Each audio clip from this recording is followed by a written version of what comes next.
जय हिंद दोस्तों, मैं दिलीप कुमार। दोस्तों 1 अक्टूबर को 2 पालियों में आयोजित बिहार पुलिस सिपाही भर्ती की परीक्षा को पेपर लीक की वजह से कैंसिल कर दिया गया है और साथ ही 7 अक्टूबर और 15 अक्टूबर को जो परीक्षा होने वाली थी उसे भी अब स्थगित कर दिया गया है। एक बहुत अच्छा फैसला लिया गया है, इसके लिए हम बिहार सरकार को धन्यवाद देते हैं और खासकर मुख्यमंत्री नीतीश कुमार जी को धन्यवाद देते हैं कि उन्होंने छात्र हित में ये फैसला किया है, क्योंकि सीएसबीसी लगातार लिपापोती इस मामले में कर रही थी और कल ही सीएसबीसी के चेयरमैन सर के द्वारा जो बातें कही गई थी वो अभ्यर्थियों के हित में बिल्कुल नहीं था और इससे लग रहा था कि सीएसबीसी इस मामले की लिपापोती करने जा रही है और उन्होंने तो एक तरह से लिपापोती कर ही दिया था।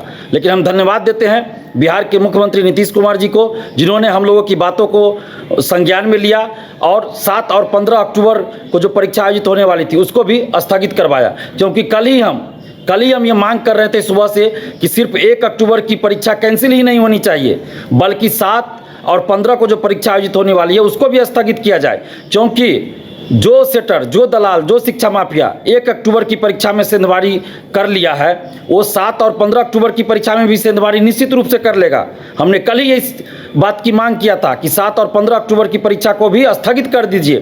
तो बिहार सरकार ने और खासकर मुख्यमंत्री नीतीश कुमार जी ने जो फैसला किया है इसके लिए हम नीतीश कुमार जी को बहुत बहुत धन्यवाद देते हैं और साथ ही उनसे पुनः हम मांग कर रहे हैं, आग्रह कर रहे हैं कि जब भी ये परीक्षा आयोजित हो सिपाही भर्ती की पूरी पारदर्शिता के साथ आयोजित हो और पूरी व्यवस्था की जाए कि धांधली सेटिंग ना हो, पेपर लीक ना हो और जो व्यवस्था बीपीएससी के द्वारा की गई है वो सारी व्यवस्था सीएसबीसी के द्वारा भी किया जाए। और जब तक ऐसी व्यवस्था ना हो तब तक ये परीक्षा आयोजित नहीं होनी चाहिए, क्योंकि अगर परीक्षा से पहले आंसर वायरल हो जाए तो फिर उस परीक्षा का कोई मतलब नहीं रह जाता है, वैसी परीक्षा का कोई औचित्य नहीं है।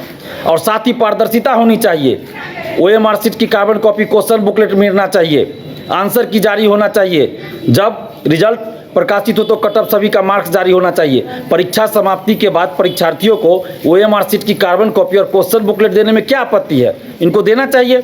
बीपीएससी ओएमआर शीट ऑनलाइन जारी करती है परीक्षा के बाद, मेंस की कॉपियाँ परीक्षा के बाद जारी होता है, तो सीएसबीसी ऐसा क्यों नहीं कर सकती है? इसलिए सीएसबीसी को भी ऐसा करना चाहिए। परीक्षा के बाद ओएमआर शीट की कार्बन कॉपी और क्वेश्चन बुकलेट जारी होना चाहिए, आंसर की जारी होना चाहिए और रिजल्ट के साथ कटअप सभी का मार्क्स जारी होना चाहिए। और जब तक ऐसा नहीं होगा तब तक परीक्षा का कोई मतलब नहीं है, कोई औचित्य नहीं है। इसलिए हम नीतीश कुमार जी से ये मांग कर रहे हैं कि जब भी ये परीक्षा हो तो पूरी व्यवस्था के साथ हो, जो व्यवस्था बीपीएससी ने अपनाया वो सारी व्यवस्था लागू किया जाए। धन्यवाद, जय हिंद। आईआईटी जी नीट एस्पिरेंट्स के सपने को पंख देने आ गया है कंप्लीट सॉल्यूशन इंस्टीट्यूट। यहाँ है smart classroom, 1-to-1 doubt clearing session, ask the expert, video solution और भी बहुत कुछ। मतलब हम करेंगे आपको गाइड, बनेंगे आपके mentor. Foundation classes from class 6 onwards for your bright future. Visit complete solution institute.